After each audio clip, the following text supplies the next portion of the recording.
For years now, our Cynthia Mulligan has been reporting on the lives of people living with autism and the challenges families face in trying to access treatment that is essential for their child's development.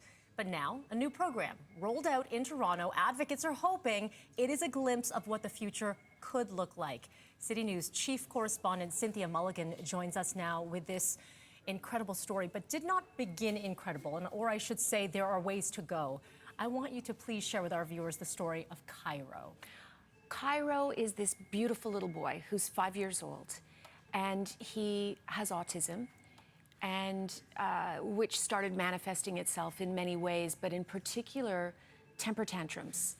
And they would get worse. And his mother wants me to stress how loved this beautiful little boy is. And she was very, very passionate about that. Like, please, please tell people that he is such a wonderful, loved little boy. But when he had temper tantrums, they could last for days. And even though he was a small little boy, they could be quite violent, and he would hurt himself, his brother, who's a bit older, and his mother. And one day, numerous days, they were uncontrollable. But one time in particular, she had to call the police. And it took 4 officers to hold him down. And he went to the hospital, and then he was transferred to the hospital for sick children. And he was sedated for several days and kept there for a week. And then again, because he had been hospitalized before, they'd say, now take him home. And this time she said, no, I can't. And that devastated her. And she had to call Children's Aid on herself. Wow. And she said, I can't do this until you give me supports and help that will work. And that's when things changed. Now, we have had this conversation before. Actually, not long ago, you featured a young boy named Mason. Yes. And in fact, when that story aired about young Mason living with autism, you were contacted by who? Holland Bloorview, excuse me. And a woman who runs this incredible pilot program got in touch with me and said, we'd like to help Mason. We're devastated by Mason, who needs a lot of help and is self-harming as well and harming his family through no fault of his own. He just hasn't had the supports that he needs to manage this so he can self-regulate. So unfortunately, Mason lives too far away. Cairo doesn't. And she was telling me about this little boy, Cairo, in this program that is having incredible results. And I said, oh, I'd love to see this. So they invited me to go see it. Cairo's mom gave us permission. She was there, and I interviewed her. And we saw the change in Cairo, the before from home video to today, 6 months later, just 6 months later. They've taught him to sign language. So he can communicate for the first time. That has helped massively reduce the temper tantrums. He has a team of 7 professionals, from a speech pathologist to a psychiatrist. They also work with the schools. He can go to a playground and play with other kids now.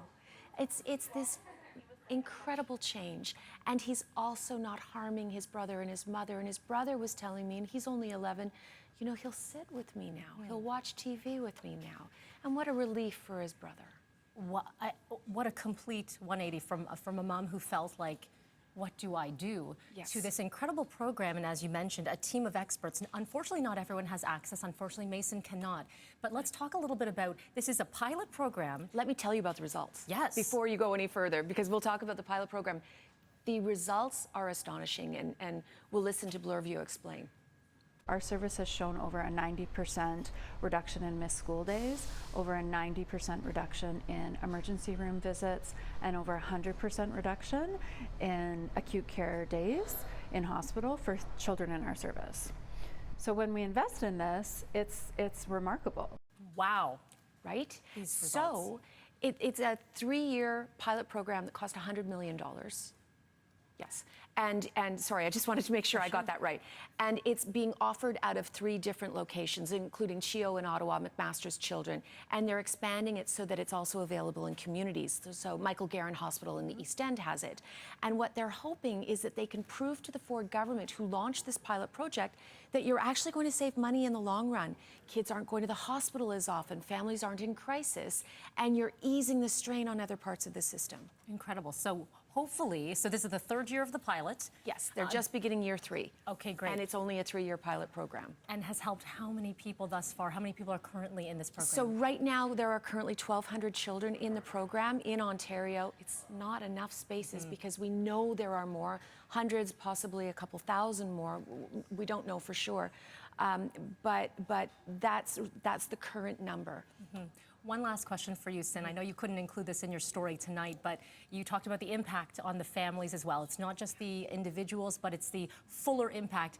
His older brother talked a little bit about how the relationship has changed. And how much better it is.